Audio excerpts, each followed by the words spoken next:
다 함께 찬송가 410장 내 맘에 한 노래에 있어 찬양하시면서 하나님께 예배를 드리기 위한 우리의 마음을 준비하겠습니다.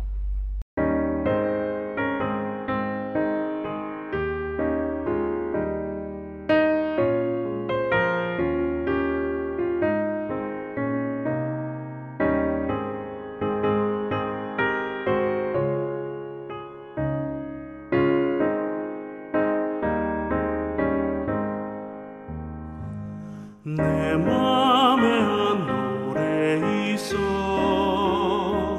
나 즐겁게 늘 부르네. 이 노래를 부를 때에 큰 평화 임하도다. 평화 평화 하나님 주신 선물, 그 놀라운 주의 평화 하나님 선물일세. 주 십자가 지심으로 날 구원해 주셨으며 주 예수님 고난받아 나 평화 누리도다. 평화 평화 하나님 주신 선물, 그 놀라운 주의 평화 하나님 선물일세. 나 주님께 영광 돌려 참 평화가 넘치도다. 주 하나님 은혜로서 이 평화 누리도다. 평화 평화 하나님 주신 선물, 그 놀라운 주의 평화 하나님 선물일세. 이 평화를 얻으려고 주 앞으로 나아갈 때 주 예수님 우리에게 이 평화 주시도다.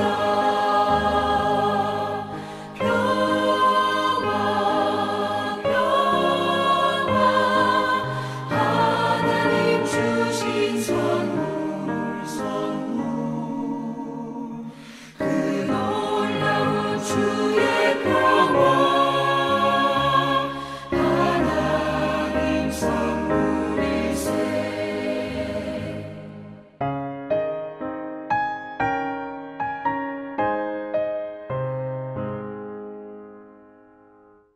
다 함께 사도신경으로 신앙 고백하심으로 일요 저녁 예배를 하나님께 드리겠습니다. 전능하사 전지를 만드신 하나님 아버지를 내가 믿사오며 그 외아들 우리 주 예수 그리스도를 믿사오니 이는 성령으로 잉태하사 동정녀 마리아에게 나시고 본디오 빌라도에게 고난을 받으사 십자가에 못 박혀 죽으시고 장사한 지 사흘 만에 죽은 자 가운데에서 다시 살아나시며 하늘에 오르사 전능하신 하나님 우편에 앉아 계시다가 저리로서 산 자와 죽은 자를 심판하러 오시리라. 성령을 믿사오며 거룩한 공회와 성도가 서로 교통하는 것과 죄를 사하여 주시는 것과 몸이 다시 사는 것과 영원히 사는 것을 믿사옵나이다. 아멘. 하나님 아버지시여, 저희들의 가장 큰 영광은 하나님을 예배하는 것이며 저희들의 가장 큰 기쁨은 하나님을 기쁘시게 해드리는 것이오니 이 시간 주를 경배하는 이 자리에 성령께서 친히 임하여 주시어 우리의 예배를 받아주시옵소서. 예수 그리스도의 이름으로 기도합니다. 아멘. 다 함께 찬송가 508장 우리가 지금은 나그네 되어도 함께 찬양하겠습니다.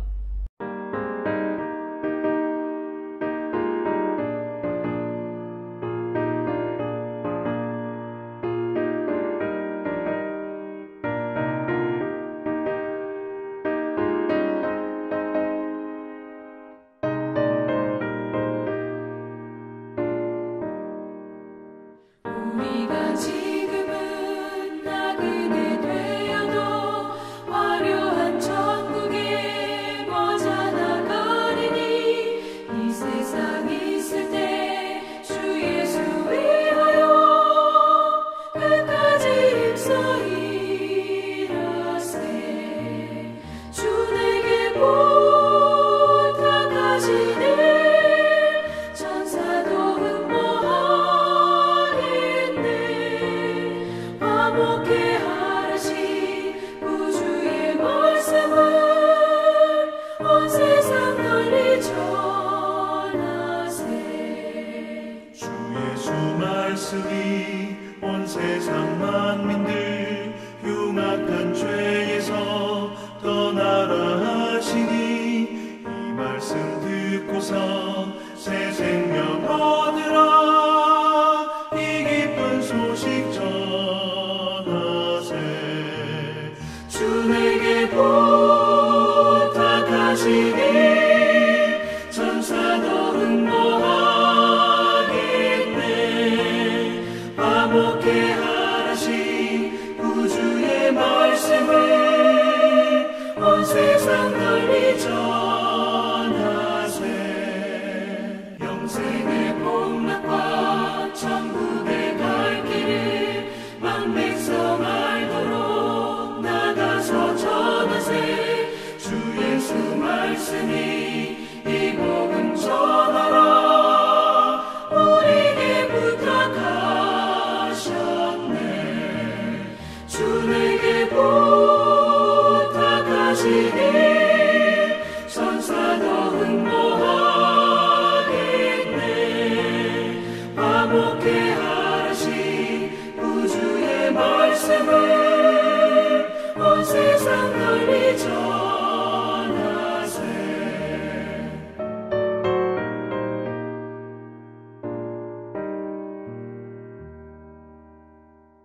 이제 우리가 마음을 합하여서 중보기도 하겠습니다. 먼저 우리 교회를 위하여 기도를 부탁드립니다. 코로나 시대를 통해 영적으로 강한 교회로 훈련되게 하소서. NECK를 통하여 쿠웨이트를 섬기는 교회가 되게 하소서. 선교지와 이슬람 선교사를 지원하는 교회가 되게 하소서. 우리나라 대한민국을 위하여 기도를 부탁드립니다. 정부가 코로나 백신의 충분한 공급을 신속히 확보할 수 있도록 정부가 일본의 방사능 오염수의 방류 계획을 철회시킬 수 있도록 대한민국이 우리 청년들이 취업과 결혼을 꿈꿀 수 있는 사회가 될 수 있도록 세계를 위하여 기도를 부탁드립니다. 미얀마가 민주화를 이루며 속히 국제사회가 미얀마를 적극적으로 도울 수 있도록 최근 일부 미국인들의 아시아인들에 대한 인종차별이 사라질 수 있도록 코로나 백신이 저개발 국가들에게도 합당하게 공급될 수 있도록 이 시간 우리가 마음을 합하여서 기도하겠습니다.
하나님 아버지시여, 이 땅을 살아가면서 신음하며 고통하는 우리 모든 사람들을 긍휼히 여겨 주시오며, 하나님을 믿는 우리 그리스도인들이나 하나님을 믿지 아니하는 모든 사람들도 하나님이 다 창조하신 창조주이시오니 모든 인류 위에 하나님의 안식과 주의 도우심과 속히 하나님께 속한 샬롬을 온 땅에 모든 민족들에게 모든 언어 위에 내려주시기를 원합니다. 우리나라 대한민국을 바라볼 때에 현재 여러 크고 작은 어려움들이 닥치고 있습니다. 국내적으로는 코로나 백신이 아직까지 충분히 공급되지 않고 있습니다. 우리나라 청년들이 힘들게 대학을 졸업한 이후에도 취업의 길이 막히고 있사오며, 또 힘들게 취업을 할지라도 결혼을 꿈꿀 만한 그런 현실적인 여건들이 매우 어렵고 있사오니 주여 우리나라 대한민국을 긍휼히 여겨 주시옵소서. 결혼한 이후에는 자녀를 낳아 기를 수 있을 만한 그런 경제적 여건들 마련하기가 매우 어려운 여건들입니다. 주여 우리나라 대한민국이 하나님의 의와 주의 공평과 주의 정의를 충만히 이루는 나라가 되게 하여 주시어서 누구든지 정직하고 성실하게 일한다면 하나님이 모든 인간에게 내려주시고자 하시는 그 평화와 사랑과 행복을 누릴 수 있는 그 조건들이 갖추어진 선진국으로 발전케 하여 주시옵소서. 또 우리나라 외부적으로는 최근에 일본 국가가 자국의 이익을 위해 방사능 오염수를 방류할 계획을 발표하고 있사오니 그 부당한 계획이 철회되어질 수 있도록 주님 길을 열어 주시옵고, 우리나라 대한민국 정부가 외교력과 여러 협의를 통하여서 일본에 대하여 합리적인 대화와 합리적인 방안들을 마련할 수 있도록 그 길을 열어 주시옵소서. 하나님 아버지여, 이 세상을 바라볼 때에 하나님께서 이 세상을 하나님 보시기에 심히 아름답게 창조하셨으며 모든 사람을 하나님의 형상으로 존귀하게 창조하셨사오나, 지금 미얀마 땅을 볼 때에 탐욕이 그리고 그릇된 정권에 대한 야욕이 자국민들을 총칼로 죽이는 그런 비극이 일어나고 있사오니 미얀마 땅을 하나님께서 긍휼히 여겨주시기 원합니다. 군부들의 불법적인 국민들을 향한 살생이 멈춰지게 하여 주시옵소서. 미얀마의 민주화가 속히 이루어지게 하여 주시옵소서. 미얀마 국민들이 민주화에 대한 열기를, 민주화에 대한 노력을 그치지 않게 하여 주시옵고, 미얀마가 민주화가 될 수 있도록 국제사회가 적극적으로 협력하며 나설 수 있도록 인도하여 주시옵소서. 최근에 미국에서 일부 미국인들이 우리 한국인을 비롯한 아시아인들에 대한 인종차별을 무차별하게 가하고 있습니다. 백인의 흑인에 대한 인종차별이든 또는 남자와 여자 사이의 성별차별이든 모든 차별들이 하나님이 아름답게 창조하신 이 세상에서 다 사라지게 하여 주시옵고, 우리 그리스도인들이 이 일에, 이 선한 일에 있어 씨앗들이 되게 하여 주시기를 원합니다. 백신의 공급이 세계적으로 다 불충분한 이때에 더더욱더 저개발 국가들은 코로나 백신의 혜택으로부터 너무나도 거리가 멀리 떨어져 있사오니 우리 인류에게 보편적인 양심과 합리적인 판단들을 더 바르게 할 수 있도록 인도해 주시어서 더 힘세고 더 부유한 국가들이 주도적으로 저개발 국가들과 함께 코로나 백신을 균등하게 소유하는 일들에 마음이 열리게 하시고 그 일을 시행하게 하여 주시옵소서. 이 시간 저희들이 하늘에 계셔서 온 세상을 다스리는 하나님 아버지 앞에 간구하는 우리 기도를 주님께서 들어주시기를 원합니다. 예수 그리스도의 이름으로 기도합니다. 아멘. 성경 봉독하겠습니다. 오늘 성경 말씀은 구약성경 출애굽기 19장 1절부터 6절까지의 말씀입니다. 오늘 성경 말씀을 제가 봉독해 드리겠습니다. 이스라엘 자손이 애굽 땅을 떠난 지 3개월이 되던 날 그들이 시내 광야에 이르니라. 그들이 르비딤을 떠나 시내 광야에 이르러 그 광야에 장막을 치되 이스라엘이 거기 산 앞에 장막을 친지라. 모세가 하나님 앞에 올라가니 여호와께서 산에서 그를 불러 말씀하시되 너는 이같이 야곱의 집에 말하고 이스라엘 자손들에게 말하라. 내가 애굽 사람에게 어떻게 행하였음과 내가 어떻게 독수리 날개로 너희를 업어 내게로 인도하였음을 너희가 보았느니라. 세계가 다 내게 속하였나니 너희가 내 말을 잘 듣고 내 언약을 지키면 너희는 모든 민족 중에서 내 소유가 되겠고 너희가 내게 대하여 제사장 나라가 되며 거룩한 백성이 되리라. 너는 이 말을 이스라엘 자손에게 전할지니라. 아멘. 다 함께 기도하고 말씀을 듣겠습니다. 하나님 아버지시여, 저희들을 진리로 구원하여 줬사오니 저희들이 오늘 하나님의 말씀을 들으며 그 진리를 알아가기 원합니다. 저희들이 하나님에 대하여 더 많이 알아가기보다 하나님에 대하여 더 올바르게 알아가게 하여 주시옵고 오늘 이 시간 말씀을 들을 때 그러한 진리로 저희들을 인도하여 주옵소서. 예수 그리스도의 이름으로 기도합니다. 아멘. 우리가 예수 그리스도의 복음을 알 때에 복음의 전반부를 다 알아야 할 필요가 있겠습니다. 예수 그리스도의 복음을 우리가 전체적으로 그 전반적인 것을 다 알아야 하겠지만 각 시대마다 복음에 있어서 또 우리 그리스도인의 신앙에 있어서 강조해야 될 부분들은 각 시대마다 다를 수 있습니다. 이를테면 루터가 종교개혁을 일으켰을 그 당시에는 어떻게 구원을 받아야 하는가, 어떻게 구원을 받을 수 있는가, 그 어떻게의 문제에 루터와 켈빈을 비롯한 종교개혁자들이 집중을 하였고 그리하여 오직 믿음으로 구원을 우리가 받는다, 하나님의 은혜로 구원을 받는다라는 사실을 그 시대에 아주 적절하게 강조를 하였습니다.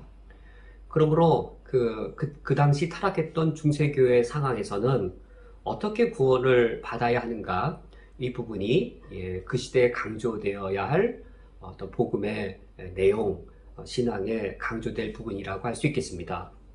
그렇다면 오늘날에는 어떠한가?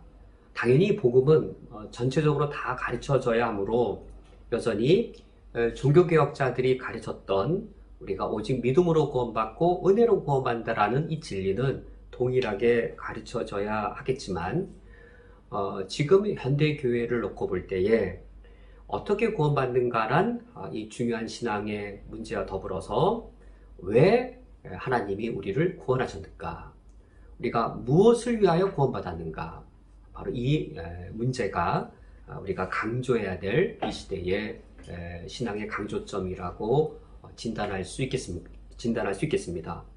어떻게 구원을 받느냐라고 하는 것도 지극히 중대한 문제이겠고 우리가 무엇을 위하여 구원을 받았는지 그 내용도 무척 중요하겠습니다. 하나님이 우리를 구원하실 때 은혜로 구원하셨다는 사실, 아무런 조건 없이 구원하셨다는 사실, 그런데 구원하신 이후에는 무조건적이지 않다는 사실, 이것을 균형 있게 이해해야 하겠죠. 구원하실 때 무조건적으로 구원하셨으므로 구원 이후에 우리에게 아무런 조건도 요구하시지 않는가? 우리가 성경 말씀을 통해 보면 우리를 구원하실 때 은혜로 또 무한하신 사랑으로 무조건적으로 구원하셨지만 그 사랑 때문에 구원하신 이후에는 우리에게 무조건적이지 아니하시고 대단히 하나님이 조건적인 것을 우리가 알 수 있습니다. 왜냐하면 하나님이 우리를 구원하실 때 맹목적으로 구원하시지 않았기 때문입니다. 은혜로 구원하셔서 아무런 행위 없이 오직 믿음만으로 구원하셨지만 우리를 구원하실 때 맹목적으로 구원하셔서 구원하신 다음에 너 마음대로 살아라 라고 하신 것이 아니라 하나님께서는 명확한 목적을 갖고 계셨고 그 목적을 이루기 위해 우리에게 구원하셨으므로 우리가 구원받은 이후에는 하나님이 여러 가지 조건들을 우리에게 요구하시고 그 조건들을 충족하기를 하나님께서 우리에게 매우 부담스럽게, 때로는 우리에게 매우 강력하게 하나님께서 요구하십니다. 이런 모든 내용들, 우리가 어떻게 구원받았는지, 구원받은 이후에는 우리가 무엇을 위해 살아가야 되는지, 이것뿐만 아니라 여러 가지 이 복음에 있어서의 전체적인 것들을 우리로 하여금 입체적으로 가르쳐 주시는 방식이 바로 언약입니다. 이 다양하고 또 여러 가지 입체적인 것들을 하나님의 구원 계획을 계시하실 때 하나님께서 어떤 방식으로 하나님의 구원 계획을 입체적으로 계시하셨는가? 하나님께서 언약이라는 방식을 통하여서 하나님이 왜 우리를 구원하실 것인지, 하나님이 그때 구원하실 때 구원받을 조건으로 요구하시는 것은 무엇인지, 여러 가지 사안들을 입체적으로 하나님이 계시하신 방식이 언약이기 때문에 우리는 그 언약, 하나님이 계시하신 방식대로 그 언약을 따라 이해해 가면 하나님께서 이런 목적을 가지고 우리를 구원하셨고, 그 목적을 구원하실 때는 이러한 방식으로 믿음으로 오직 구원받게 하셨구나 라고 하나님의 구원에 대하여 우리가 입체적으로 알 수 있습니다. 이러한 언약은 현대신학이나 근대에 와서 개발되어진 신학자들의 개념이 아니고 이제 뭐 신약, 구약, 성경 자체를 구분했던 것처럼 수백 번에 걸쳐 언약이란 단어들이 성경에 등장하고 하나님이 인간과 언약을 맺으시는 장면들이 아주 여러 번 반복되는 것처럼 이것은 신학 이전에, 신학이라고 하는 신학 작업을 하기 이전에 우리가 성경을 읽을 때 우리가 아주 많이, 다수, 그리고 우리가 또 성경이 중요하게 여긴다는 사실을 발견할 수 있는 것이 바로 이 언약입니다. 이 언약에 대해서 우리가 지난주 아브라함을 살펴보다가 아브라함 언약을 살펴보면서 이 아브라함 언약까지 살펴본 이 흐름 가운데 계속 언약을 더 살펴볼 필요성을 느끼게 되어서 우리가 오늘 언약에 대해서 잠시 더 살펴본 후 그 후에 다시 아브라함으로 돌아오고자 합니다. 지난주에 우리가 살펴본 것은 아담 언약과 노아 언약이라고 하는 창조주로서 하나님 맺으신 언약, 즉 인간을 죄로부터 구원하려고 하시는 어떤 이 구원 계획과 관련 없는, 구원을 위해 주신 계획이 아닌 이 하나님이 창조주로서 아담과 노아와 맺은 그 두 언약을 아주 간략하게 우리가 보았습니다. 이 창조주로서 주신 아담 언약과 노아 언약이, 그런데 아담 언약과 비교해 볼 때에 생육하고 번성하라 라고 명령하시면서 땅을 다스려라, 땅을 선사해 주시고, 그리고 그 땅에서 생육하고 번성하라 라고 어떤 이 자손 번성의 명령을 주시는 그 창세기 1장 28절 하나님의 그 명령이 창세기 12장에서 하나님이 아브라함에게 축복으로 약속해 주시는 것과 연속된다는 사실을 살펴보았습니다. 그리하여서 우리가 그 연속으로 볼 때에 아담은 창세기 안에서, 성경 안에서 새 아담의 위치를 차지하고 있고, 하나님이 아브라함을 새 아담처럼 대우하시면서 두 가지의 축복을 주신 것이죠. 땅에 관하여, 자손에 관하여, 자손에 대하여 번성하게 해주겠다. 그리고 땅을 선물로 주겠다 라고 하나님께서 두 가지 축복의 약속을 해주시는 것을 우리가 살펴보았습니다. 이런 약속을, 하나님이 이런 축복의 약속을 주신 걸 볼 때 아브라함에게 하나님 주신 이 땅과 그리고 이 자손에 대한 이 약속은, 자손에 있어서는 하나님이 새 인류를 회복하시고 창조하시려고 하시는 계획이라는 사실을 우리가 알 수 있겠고, 그래서 우리가 단순히 이것을 현세적으로 축복으로 해석해서 하나님이 우리 자손 번성하게 해주신다라고 현세적으로 적용하는 것은 부당한 해석이 되겠습니다.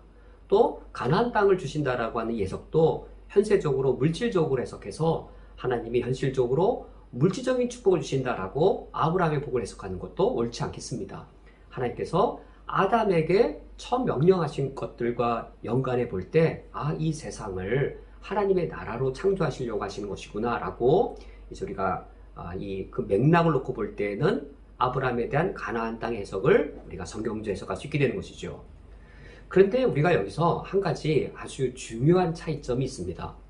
땅과 자손이라고 하는 모티브는 아담이든 새 아담인 아브라함이든 동일하지요.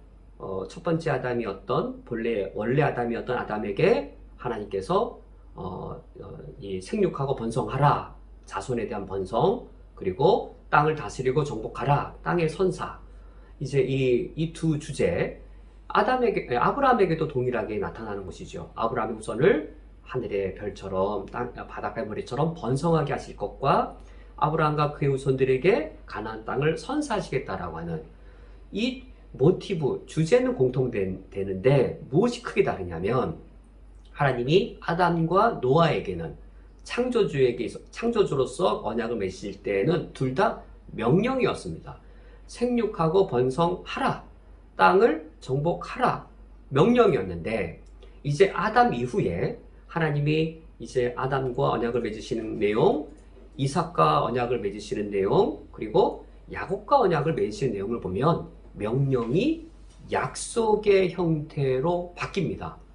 생육하고 번성하라 라고 하는 아담에게 주신 그 명령이 이제는 약속이 되어서 아담이 할 바가 아니라 하나님이 해 주시겠다. 아브라함아, 내가 너 자손을 저렇게 하늘의 별처럼 번성하게 해 주겠다. 아담에게 땅을 정복하라가 아니라 가나안 땅을 내가 내 후손에게 선물로 주겠다라고 하여서 이 아담과 노아에게는 하나님이 명령하셨던 것들이 하나님이 이제 구원주로서 아브라함과 언약을 체결하신 이후에는 하나님께서 내가 하겠다. 아담과 처음 언약을 맺은 건 아담이 파괴하였고 아담이 이루지 못해 아담을 인해서 그 창조주의 계획이 깨트려졌는데, 내가 인류를 새롭게 구원하면서는 내가 너에게 이것을 축복으로 주겠다라고 약속하시는 형태로 바뀌는 것을 우리가 확인할 수 있습니다. 이 약속된 부분을, 언약 체결에 있어서 약속된 부분을 우리가 주목해 보아야 합니다. 약속된 부분을 왜 주목해 봐야 되냐면, 방금 전에 제가 우리가 우리가 하나님의 구원의 복음을 전체적으로 다 우리가 배워야 되지만 각 시대마다 강조되어야 될 부분이 있다.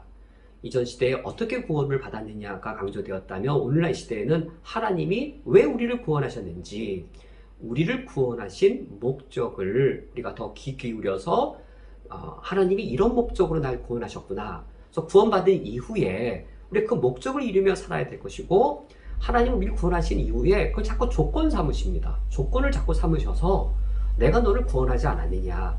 바로 이런 목적 때문에 널 구원한 거다.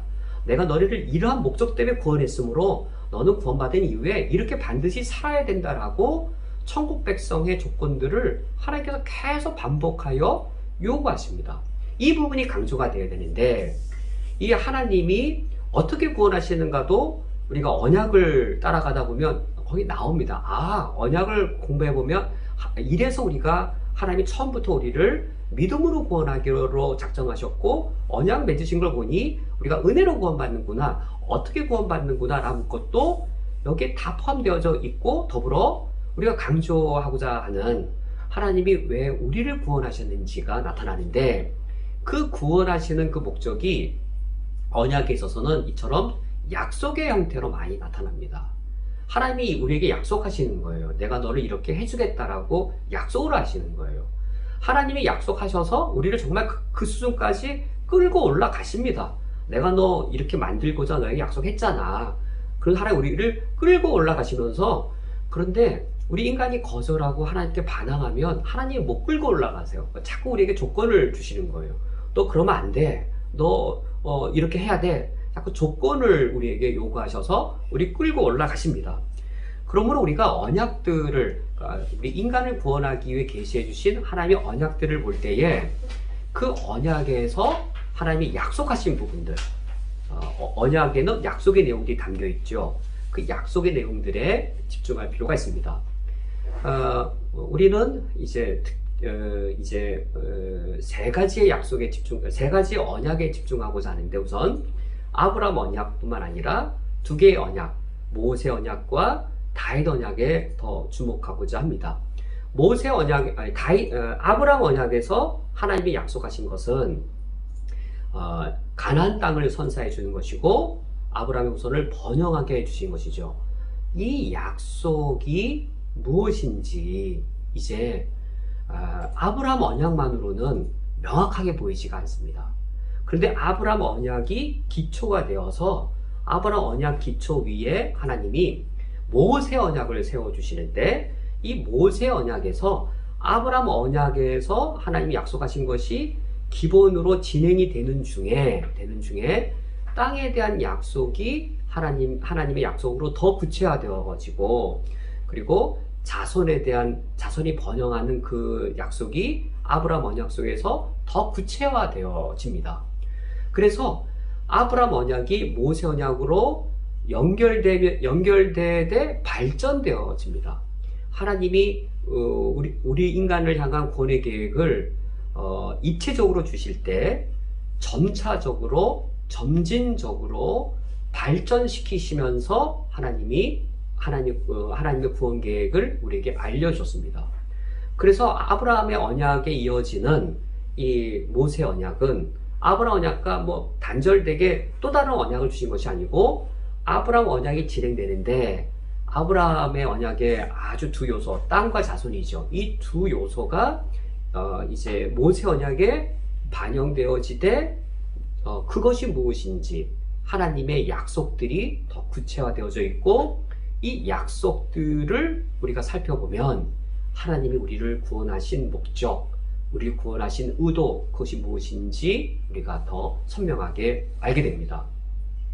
그 후에 하나님께서 이 아브라함 언약 위에 모세 언약을 세우시고, 이 두 언약 위에 다윗 언약을 하나님께서 또 주십니다. 이 다윗 언약에 있어서도 약속된 부분이 아주 중요한 것이죠. 하나님께서 어떤 약속을 주셨냐면, 이제 다윗의 후손이 메시아로 오면 성전을 건축하고 영원한 하나님의 나라를 세우게 될 것이라고 하나님께서 약속해 주십니다. 다윗 언약의 이 약속 안에 하나님이 우리를 구원하신 목적이 여기에 반영되어져 있습니다. 우리가 다윗 언약까지 보고 그 다음에 이제 구약의 선지자들이 말한 새 언약까지 내용을 보면 이 전반적인 것이 무엇인지가 우리에게 훨씬 더 입체적으로 보여지게 됩니다. 언약 사상이 상당히 다양하고 넓은 것을 우리가 이제 단 몇 번의 말씀으로 우리가 다 충분히 알 수는 없겠지만, 하지만 하나님께서 언약을 통하여서 우리에게 말씀해 주려고 하는 중요한 부분들은 충분히 알 수 있습니다.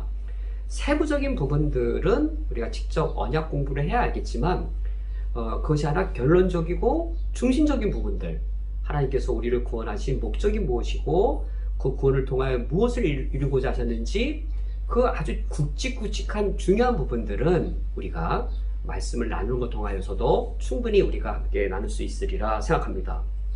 우리가 이처럼 아브라함 언약, 모세 언약, 다윗 언약, 그리고 새 언약까지 살펴보는 목적은 이것을 통하여서 우리가 하나님의 구원은 입체적으로 총체적으로 이런 거구나, 예수 믿으면 구원받는다는 것이 이런 거구나, 구원받는다는 것이 그냥 죽어서 천국 간다는 단순한 이야기가 아니구나, 우리가 언약을 통하여서 우리를 구원하시는 하나님의 복음을 입체적으로 보게 되어지면 단지 믿고 구원만 받으면 되는 게 아니구나, 근데 이 땅 살다가 예수 믿고 은혜로 구원받으면 그게 전부가 아니구나, 이 세상에 어떤 사랑하는 남녀가 결혼하면 결혼식으로 전부라고 여기겠는지요?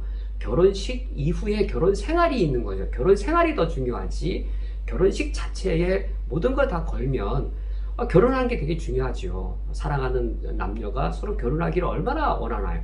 그래서 결혼식 날 그게 전부는 아니죠. 그게 결혼 생활인 것처럼 예수님이 우리의 신랑이시고 우리가 예수님의 신부입니다.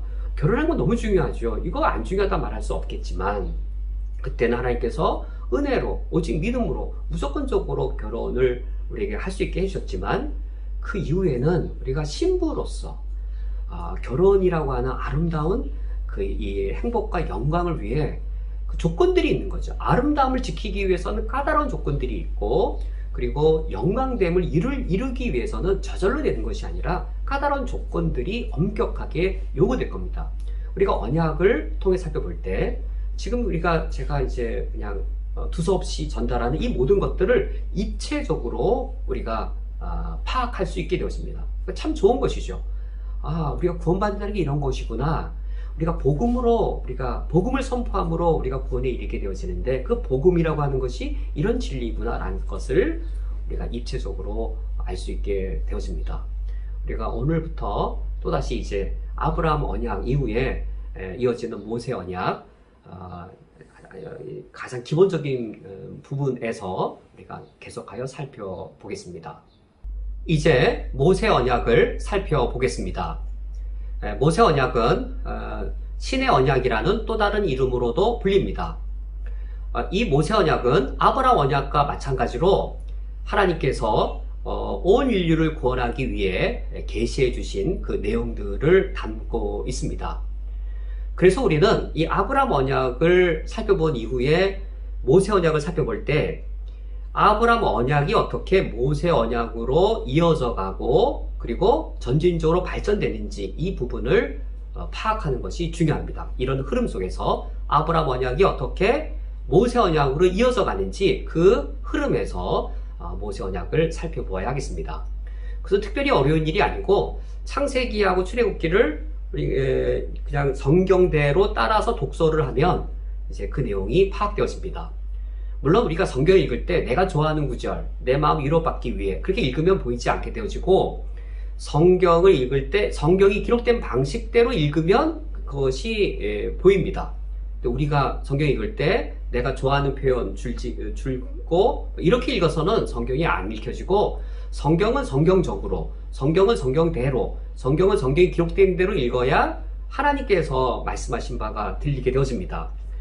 그래서 우리가 창세기하고 출애굽기를 그냥 우리가 이제 뭐 드라마를 보거나 소설을 읽거나 할 때 그냥 그 순서대로 읽으면 주인공이 행하는 게 눈에 보이듯이, 우리가 출애굽기 15장에 아브라함 언약을 읽고, 그리고 출애굽기 19장부터 24장에 모세 언약을 읽으면 하나님께서 온 인류의 구원 계획을 창세기 15장에서는 아브라함과 이렇게 약속을 하셨고, 내용이 진전이 되다가 이제 출애굽기에서 이제 이스라엘 백성과 언약을 체결한 내용을 보면 하나님께서 이곳에서는 이렇게 언약을 체결하셨구나가 이제 아브라함 언약이 이어지기도 하고 전진적으로 발전하는 것이 자연스럽게 보이게 됩니다. 먼저 이제 이 두 언약이 어떻게 서로 연결되는지 그것부터 한번 보고 이 모세 언약의 내용을 이어서 보겠습니다. 언약 체결은 항상 두 당사자를 갖게 됩니다. 아브라함 언약도 그렇고 모세 언약도 그러합니다. 아브라함 언약의 당사자는 당연히 하나님과 아브라함이 언약 당사자죠. 쪼갠 고기 앞에서 하나님과 아브라함이 언약을 체결했습니다. 모세 언약은 이름이 모세 언약이어서 하나님과 모세가 언약을 체결한 것 같은데, 그것이 아니고 모세 언약은 하나님과 이스라엘 백성의 언약 체결에 중보자였기 때문에 이제 모세 언약이라고 이름이 붙여지고, 신의 언약이란 이름은 그 언약이 체결된 장소가 신의 광야였기 때문에 그렇게 여겨집니다. 그렇게 불리게 됩니다. 모세 언약의 하나님과 언약을 체결한 상대방은 이스라엘입니다. 이스라엘과 하나님 사이에 체결된 언약이 모세 언약입니다. 근데 이 이스라엘은 누구냐면, 이스라엘이라는 이름 자체가 국가나 민족의 이름이기 이전에 야곱이라고 하는 한 사람의 하나님이 주신 새로운 이름이었습니다. 그 사람의 개인 이름이었습니다. 그러므로 이스라엘은 누구냐면 야곱의 후손들입니다. 야곱의 후손들을 이스라엘 민족이라고 불렀던 것이죠. 그러면 이 야곱은 누군가? 야곱의 후손들이 이스라엘이라면 야곱은 누구의 후손인가? 야곱이 바로 아브라함의 후손입니다. 하나님께서 아브라함과 언약을 체결하시면서 아브라함의 후손에게, 아브라함아 너의 후손에게, 그 아브라함의 후손이 야곱이고 야곱의 후손들이 이스라엘입니다. 하나님께서 이제 아브라함에게 내가 너의 후손들에게 자손이 번성하는 축복과 가나안 땅을 선물로 주는 축복을 주겠다라고 약속하셨는데, 이 두 축복을 누가 누리게 될까요? 이 축복이 누구에게 임할까요? 이 아브라함의 축복 누구에게 임할까요? 바로 아브라함의 후손이 야곱이고 야곱의 후손들이 이스라엘이어서 신의 광야에서 하나님과 언약을 체결하는 이 이스라엘이 바로 아브라함의 이 축복을 누리는 자들입니다. 이스라엘이 결국 아브라함의 후손들인 것이죠. 아브라함 언약의 언약 체결 당사자가 아브라함과 아브라함의 후손들이거든요. 아브라함과 아브라함의 후손들이 이 언약의 축복을 누리는데 바로 이 이스라엘이 야곱의 후손들, 아브라함의 후손들이어서 바로 이 아브라함의 언약의 축복을 누리게 됩니다. 그래서 우리가 창세기를 읽고 그냥 그 순서대로 우리가 소설을 읽거나 드라마를 볼 때 순서대로 이게 나아가면 이야기 전개가 주인공들이 이런 일을 겪고 그 다음에 이런 일이 일어나는구나 우리가 알게 되듯이 하나님이 아브라함과 약속을 하신 후에 이제 이야기가 진전이 되면서 이 아브라함에게 주신 이 언약의 축복, 땅의 축복과 자손 번성의 축복이 아브라함의 후손인 이스라엘, 이 사람들이 누리는구나. 이스라엘이 아브라함의 후손들이어서 이 축복을 누리는구나. 그러므로 이스라엘과 아브라함 언약이 직접적으로 연관되는구나라는 사실을 우리는 알 수 있습니다. 이제 아브라함 언약이 어떻게 야곱 그리고 이스라엘 민족과 연결되는가? 우리가 성경 구절을 통해서 한번 확인을 해보면 창세기 46장 3절 내용을 우리가 읽어볼 필요가 있는데 창세기 46장은 이런 상황입니다. 이제 야곱이 이제 애굽으로 내려가야 될 상황입니다. 요셉이 그 당시 애굽의 총리여서 야곱과 자기 가족을 불렀습니다. 그런데 야곱은 이 가나안 땅을 떠날 수 없는 상황이죠. 하나님과 언약을 체결해서 가나안 땅에 머물러 있어야 될 상황인데 이때 하나님이 야곱에게 나타나셔서 46장 3절 창세기 46장 3절에 이처럼 말씀하십니다. 하나님이 이르시되 나는 하나님이라 내 아버지 하나님이니 애굽으로 내려가기를 두려워하지 말라. 내가 거기서 너로 큰 민족을 이루게 하리라. 하나님께서 아브라함을 갈대아 땅에서 불러들이실 때 가나안 땅으로 가라 하실 때 내가 너로 큰 민족을 이루게 하겠다라고 자손 번성의 아브라함의 축복을 약속하셨는데 지금 야곱에게 지금 그 축복을 다시 말씀하고 있습니다. 그 축복이 이제 실현되는 겁니다. 거기서 너로 큰 민족을 이루게 하리라라고 하여서 애굽 땅에서 자손의 번영의 축복이 이루어질 것을 말씀하는 것이죠. 이 당시에 야곱의 가족은 불과 70명에 불과했습니다. 이제 창세기가 끝나고 출애굽기가 시작될 때 과연 어떤 내용으로 시작할까요? 70명이 애굽으로 내려갔습니다. 70명에 불과한 적은 무리였습니다. 그런데 우리가 이제 잘 아는 이야기 있죠. 이제 요셉이 죽은 이후에 이스라엘 민족 수가 너무나도 번성을 해서 애굽의 바로가 위협을 느꼈다. 그래서 이제 심지어 아기까지 다 죽이라고 명령했다. 그 이야기를 우리가 잘 알죠. 근데 그 이야기를 우리가 아브라함의 창세기를 읽으면 자연스럽게 아브라함의 관점에서 아브라함 언약의 관점에 창세기를 읽게 되어지고 그리고 출애굽기도 그런 면에서 아브라함 언약의 관점에서 읽게 되는 것이죠. 모세 시대 때 그 바로가 이스라엘 아이들을 죽이라고 하는 것이 바로 이런 아브라함 언약의 연속선상에 있는 것이죠. 출애굽기 1장 7절 말씀을 제가 읽어드리면 출애굽기 1장 7절 말씀에 이스라엘 자손은 생육하고 불어나 번성하고 매우 강하여 온 땅에 가득하게 되었더니 라고 되어 있어서 이 출애굽기 1장 7절에 생육하고 번성하여 창세기 1장 28절 그 내용인 것이죠. 하나님이 아브라함을 새 아담으로 세우시고 아브라함의 후손을 생육하고 번성하게 하실 그 내용, 그 아브라함의 언약이 진행되어지는 것, 그것이 눈에 확연하게 보이게 되는 것이죠. 이처럼 애굽이 위협을 느낄 정도로 이제 아브라함의 후손들 이스라엘 민족이 번성하였습니다. 그래서 이제 애굽 왕 바로가 이스라엘 민족의 번영을 막기 위해 학대를 합니다. 학대를 했는데도 12절 말씀에 그러나 학대를 받을수록 더 번성하여 나가니 애굽 사람이 이스라엘 자손으로 말미암아 근심하였더라. 더 노동을 많이 시키고 해도 이스라엘 백성들이 더 번성을 할 정도였습니다. 학대를 할지라도 왜 이스라엘 백성들이 번성했을까요? 이스라엘 백성들이 강해서가 아니라 아브라함 언약에서 계속 읽어 내려오다 보면 이제 그 이유를 알게 되는 것이죠. 아브라함 언약에서 바라봐야 되는데 아브라함 언약에서 바라보면 학대를 받아도 이스라엘 백성이 번성한 이유가 이스라엘 백성들이 생식력이 강해서 유대인들이 강력한 민족이어서가 아니라 하나님께서 아브라함과의 약속을 이루고 계시는구나 라는 사실이 발견되는 것이죠. 그러니까 이거에 이제 바로가 신생아는 죽이게 했습니다. 신생아는 죽이라고 명령했지만 20절 말씀에 하나님이 그 산파들에게 은혜를 베푸시니 그 백성은 번성하고 매우 강해지니라 라고 하여서 신생아를 죽이는 명령에도 불구하고 이스라엘 백성이 번성한다는 내용으로 창세기가 끝나고 출애굽기가 시작되어지는 출애굽기 1장에서 이스라엘 번영으로 시작되는 것을 알 수 있습니다. 창세기는 어떻게 끝나죠? 약속의 땅 가나안 땅을 떠나고 그러나 하나님께서 애굽에서 아브라함의 후손이 번성할 약속을 이루어주겠다는 것으로 끝났는데 출애굽기가 시작되어지면서 그 아브라함의 언약 중에 자손이 번성하는 것으로 시작되는 내용을 볼 수 있습니다.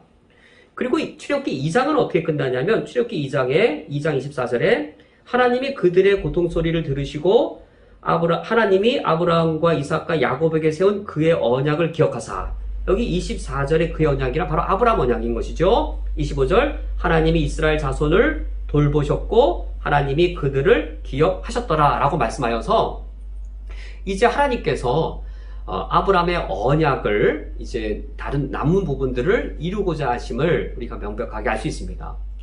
우리가 지금 성경의 몇 구절을 살펴본 것을 통하여서 창세기라는 성경과 출애굽기라는 성경이 아브라함 언약으로 연결되어져 있고 아브라함 언약이라는 그 성취 과정 속에서 애굽에서 이런 일들이 벌어지고 있는 것이고, 그리고 이스라엘 민족이 그 아브라함 언약의 그 땅과 자손 번영의 축복을 누리는 언약 축복의 대상자라는 사실인 것을 우리가 확인할 수 있습니다. 이제 두 번째로 이제 살펴볼 사실은 이제 그 모세 언약의 직접적인 내용입니다. 너무 양이 많고 방대해서 우리는 오늘 그 모세 언약의 서론 부분만, 서두 부분에 대해서만 보겠습니다. 모세 언약은 출애굽기 19장부터 24장, 내용이 좀 길죠.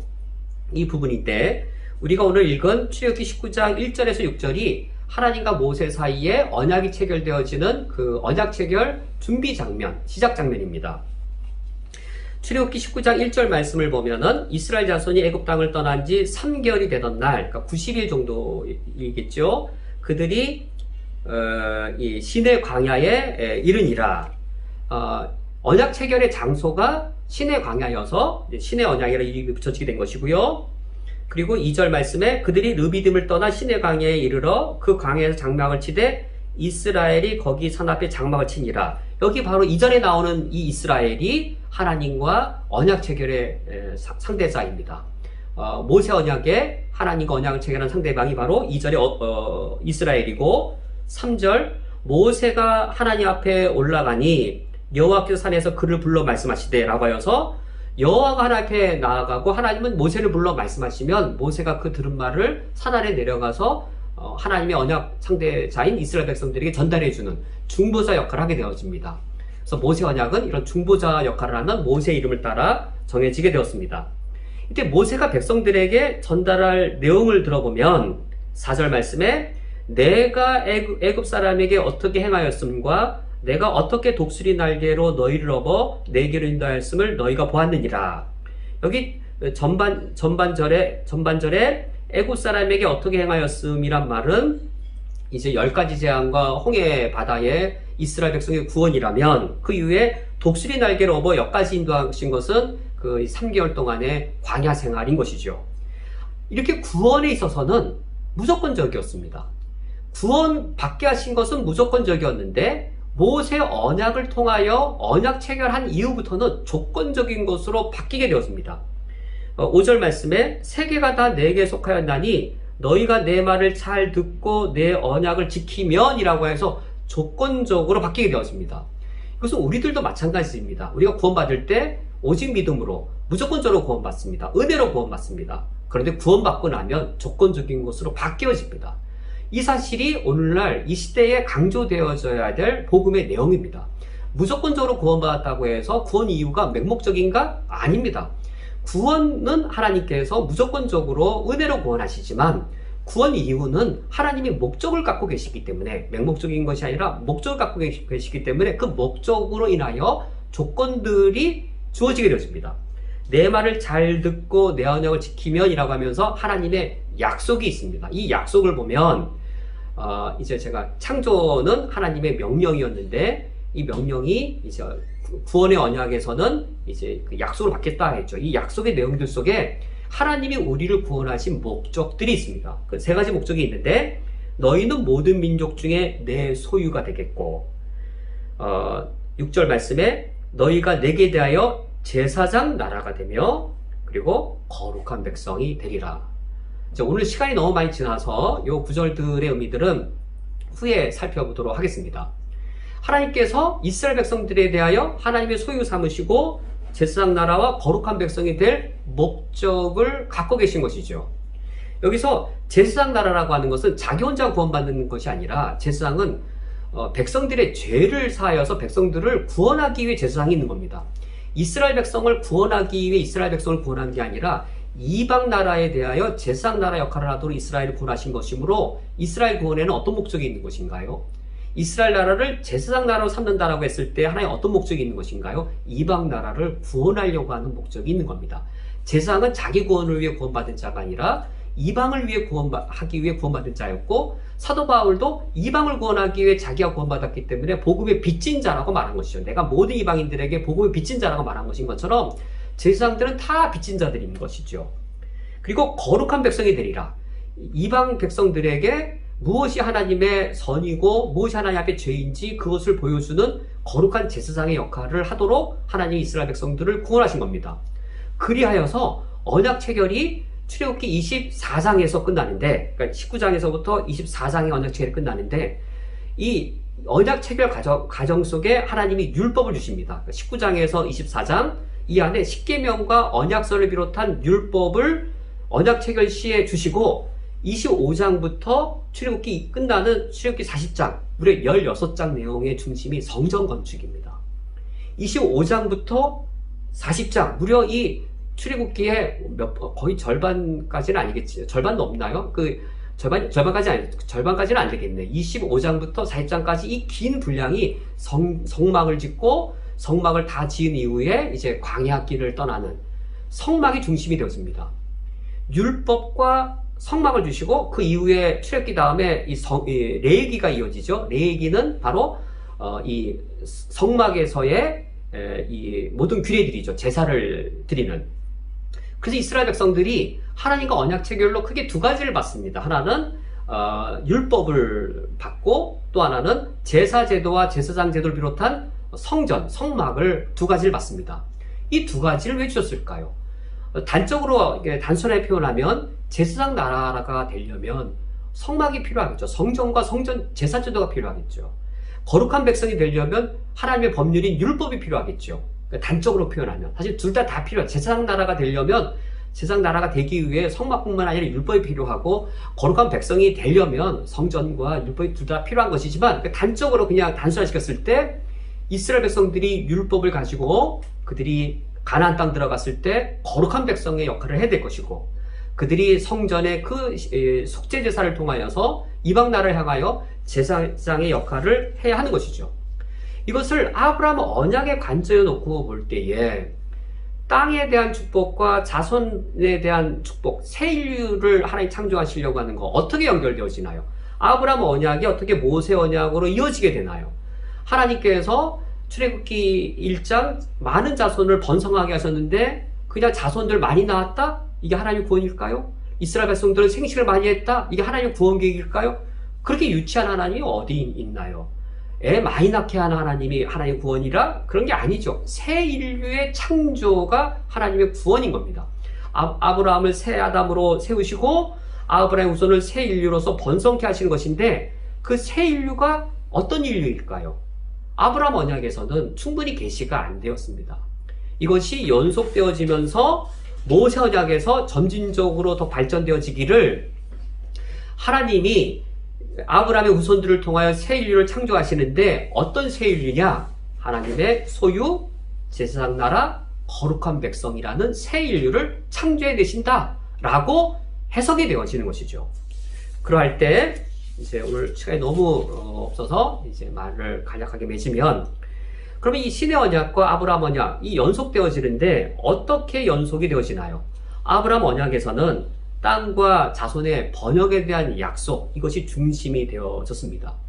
그런데 신의 언약에서는 이스라엘 백성들이 땅에서, 가나안 땅에서 번성하되 그 땅에서 어떻게 살아가야 되는가, 언약 백성으로서의 그 규례들, 그것들이 강조되는 것이었습니다. 그들이 언약을 지켜야만 하나님의 소유로서 제사장 나라와 거룩한 백성이 되어질 수 있는 것이죠. 그럼 언약 백성으로서 어떻게 살아가야 되는지가 매우 엄격하고 강력한 조건으로 요구가 되어져서 이스라엘 백성들이 언약 백성이 된 이후에는 그 조건들을 지켜야만 하는 것이었습니다.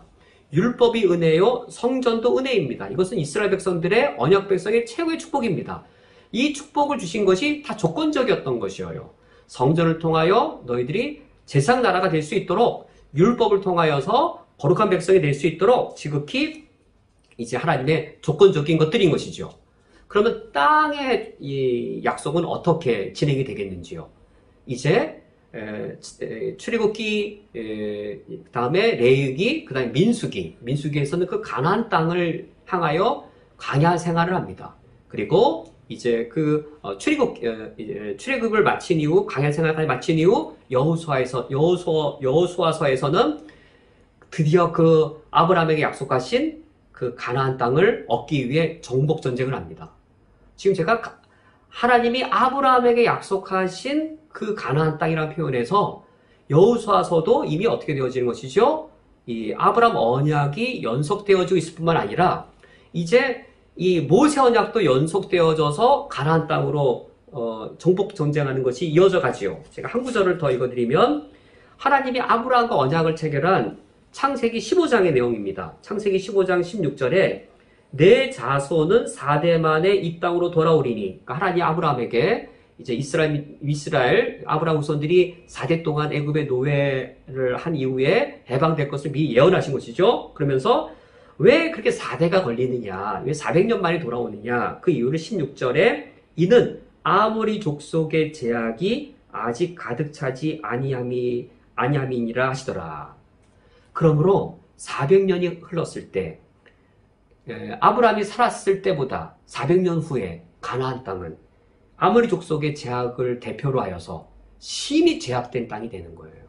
하나님께서 이스라엘 백성들이 가나안 땅을 벗어나서 애굽 땅에서 번성하는 동안, 그동안 가나안 땅은 심히 부패하고 더러운 땅이 되어서 하나님이 심판하지 않으면 안 되실 그렇게 타락한 땅이 되어지는데, 이스라엘 백성이 그곳에 들어가서 거룩한 백성과 제사장 나라의 역할을 하는 겁니다. 그렇다면 단순히 아브라함의 그 자손의 이 번성의 축복이 출애굽기 1장에 묘사된 것처럼 단순히 애 많이 낳는 것으로 말할 수 없는 것처럼, 단순히 아브라함에게 주신 땅의 언약의 축복이 단순히 이스라엘 백성들이 군사적으로 이방 나라를 물리치고 땅을 정복하는 그 땅 정복 전쟁 이야기를 할 수 있는 게 아닌 것이죠. 어떤 전쟁인 건가요? 죄에 대한 하나님의 심판이어서 거룩한 전쟁으로서의 성전이고, 이 거룩한 성전으로서의 성전을 통하여서 성전, 거룩한 하나님이 거하시는 성전, 이 가나안 땅, 죄와 탐욕이 다스리는 이 가나안 땅에 이스라엘 백성들이 영적 전쟁을 통하여서 그들이 거룩한 백성으로서의 하나님의 율법을 보여줌으로 이제는 하나님의 율법대로 가나안 땅이 다스려지는 거룩한 땅으로서의 가나안, 그것으로서의 성전이 되도록 하는 것. 이것이 이스라엘 백성들을 향한 하나님의 목적인 겁니다. 그러니 이스라엘 백성들이 광야 생활을 하는 동안 거룩한 백성으로 훈련되어져야 했던 것이지요.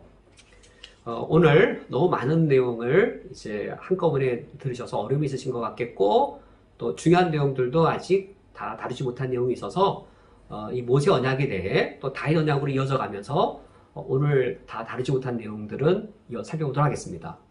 우리가 오늘 내용을 살펴보면서도 아주 중요한 내용을 살펴보았습니다. 성경을 읽을 때 내가 좋아하는 구절, 내 마음에 드는 관점에서 읽는 것이 아니라 성경은 성경대로, 성경은 성경적으로, 성경이 기록된 방식대로 우리가 읽어 나가야 하나님이 우리에게 말씀해 주신 바를 더 많은 양, 더 올바르게 발견할 수 있습니다. 그것이 바로 언약의 관점인데, 이 언약의 관점으로 읽어볼 때에 하나님께서 우리를 구원하신 목적이 무엇인지가 명확하게 드러납니다. 구원받은 것으로 끝나는 게 아닌 겁니다. 하나님이 우리를 구원하실 때에는 명확한 목적을 갖고 계십니다. 하나님의 소유 삼으신 이후에 이 세상에서 제사장 나라와 그리고 거룩한 백성이라고 하는 목적을 갖고 계시는데, 우리가 그 목적을 이루는 우리들이 될 수 있기를 주님의 이름으로 축원드립니다. 제가 기도하겠습니다. 하나님 아버지시여, 주님의 거룩한 백성으로 또 이 세상에서 제사장 나라의 소명을 감당하는 자로서 하나님의 소유인 저희들이 능히 감당하게 하여 주옵소서. 우리가 진리를 알아가기를 원합니다. 그 진리의 말씀으로 하나님의 백성으로서의 본분을 힘있게 감당할 수 있는 영적 능력을 누리게 해 주옵소서. 예수 그리스도의 이름으로 기도합니다. 아멘. 다 함께 주기도로 오늘 예배를 폐하겠습니다. 하늘에 계신 우리 아버지여, 이름이 거룩히 여김을 받으시오며 나라가 임하시오며 뜻이 하늘에서 이루어진 것 같이 땅에서도 이루어지이다. 오늘 우리에게 일용할 양식을 주시옵고 우리가 우리에게 죄 지은 자를 사하여 준 것 같이 우리 죄를 사하여 주시옵고 우리를 시험에 들게 하지 마시옵고 다만 악에서 구하시옵소서. 나라와 권세와 영광이 아버지께 영원히 싸움나이다. 아멘.